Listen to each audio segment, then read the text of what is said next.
Donald Trump is panicking as Iran is publicly mocking him for saying he's putting on a blockade over the entire Persian Gulf. Iran says, look, we want to reach a resolution so long as you negotiate within the 10-point framework that you previously agreed to. But now that you're just escalating and talking about imposing a blockade, it's the reason why you can't do a deal with Donald Trump and his regime. It's the reason why negotiations failed in Islamabad. And now you're saying you're going to impose a blockade. You do realize that by doing that, you would only be further closing the Strait of Hormuz. So your plan to open the Strait of Hormuz is now to put a blockade on everyone internationally from doing any business, basically, in the Strait of Hormuz. I know the CENTCOM statement said, well, the blockade only applies to ships going into an Iranian port.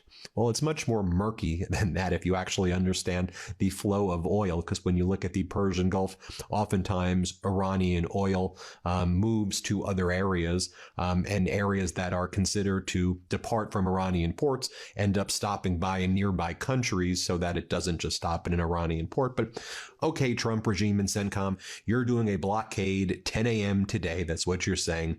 We'll see how long that actually lasts, because with everything, you've tended to back down right away. I mean, the Iranian social media accounts are posting things like this in response to U.S. CENTCOM's threats about imposing a blockade today. They write, you know, you can't execute a blockade by posting on X, right?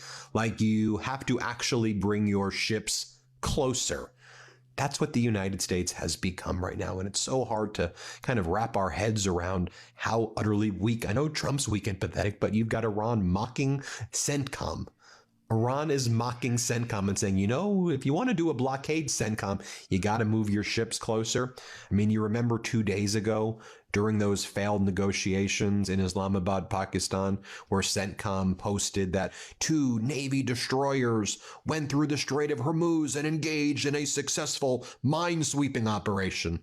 And then it turned out it was utterly false. And yesterday, video emerged of Iranian naval vessels approaching the U.S. naval destroyers saying, turn around or we will destroy you. And the U.S. naval destroyers complied and turned around, and then CENTCOM lied and claimed it was a successful mission.